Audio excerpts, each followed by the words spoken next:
Bismillah, alhamdulillah, wa salatu wa salam ala rasulillah. My dear brothers and sisters, it's been under a week since I've come back from Turkey, subhanallah. And just getting back into Sydney, Australia, getting back into the West, you just notice so many people working and day and night to a point where they're making themselves sick.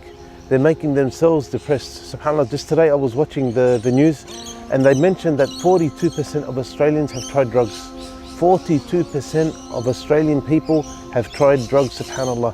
Now we know there's a huge drug problem within Australia, in many of the Western countries, and as a matter of fact, all over the world. But why is this happening? We're lost. Honestly, as individuals, as human beings, we're lost.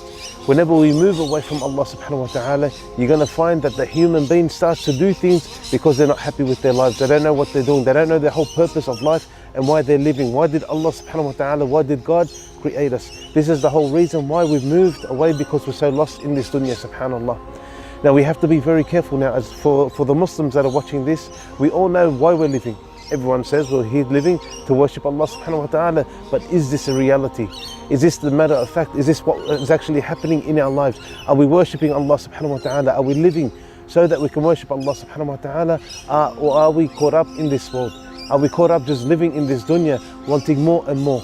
And the funny thing is, and the sad thing is, that once we attain a certain goal, we want more, and we're never ever happy. We think, if I reach this level in my job, if I become the boss or manager, if I open up my own business, I'm going to be so happy. But when you get to that point, you become more stressed out and you want more. You might want to go on a certain trip every year, a holiday. You get to that point, the next year you come, you're thinking, I went to this certain place, now I want to go somewhere else.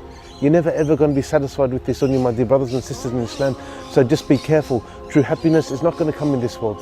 True happiness, yes, you can be happy in this world, but true happiness is not going to be in this world. It's only going to be in the hereafter. So we have to be very careful, my dear brothers and sisters in Islam, not to be drowned in this world.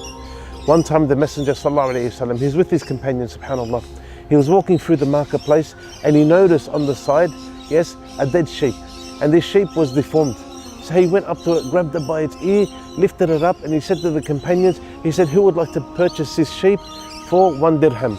Yes, who would like to purchase it? The companions looked at him and said, Ya Rasulullah, none of us would like to purchase it. It's dead. What can we do with it? The Prophet ﷺ said to them, just take it for free. Just take it with not the 4 dirham, take it for free, just have it. And they said, Ya Rasulullah, even if it was alive, it's deformed. Even if it was alive, it's deformed. We wouldn't purchase it. We don't want nothing to do with it.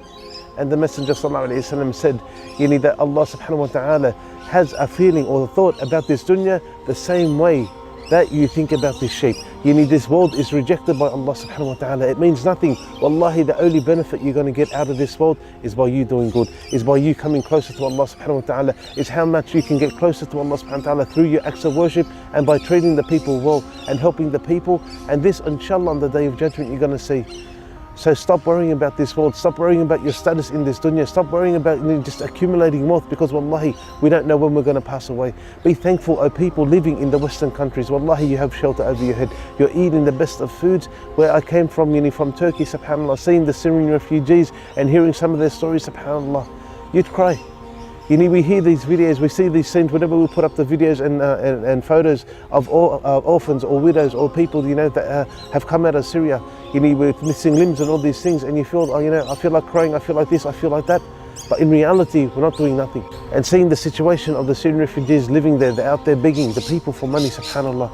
Sitting with the orphans and seeing just the emotional care that they're looking for. That's what they're seeking. They just want a hug, they just want a kiss, they just want someone to listen to them, subhanAllah. And we sit here and we're whinging and whinging and whinging, and Allah subhanahu wa ta'ala keeps sending blessings upon us in terms of wealth, and we're still not happy. What are we here to complain about? Subhanallah al-Azim, honestly, my dear brothers and sisters in Islam, wallahi, I love you all for the sake of Allah subhanahu wa ta'ala. And I want to see you all succeed in this world, but truly I want to see you succeed in the hereafter. Because success in this dunya is only when you have success in the hereafter. Imagine you're living a life, for your 40, 50, 60 years that you live in this world, then you disbelieve in Allah subhanahu wa ta'ala, then you end up in the hellfire. It's an eternity in the hereafter. And anyone that's going to reject this, you're going to see on the Day of Judgment, you're going to see when you pass away, you're going to see when you end up in the grave what the truth is, subhanAllah. So you have to be careful. Think before you act. think before you speak, think before you do anything, and ask Allah subhanahu wa ta'ala to guide you, to guide us all, and to help this ummah. And I ask Allah subhanahu wa ta'ala to bless us in this world and in the hereafter. أقول ما تسمعون واستغفر الله والسلام عليكم ورحمة الله وبركاته.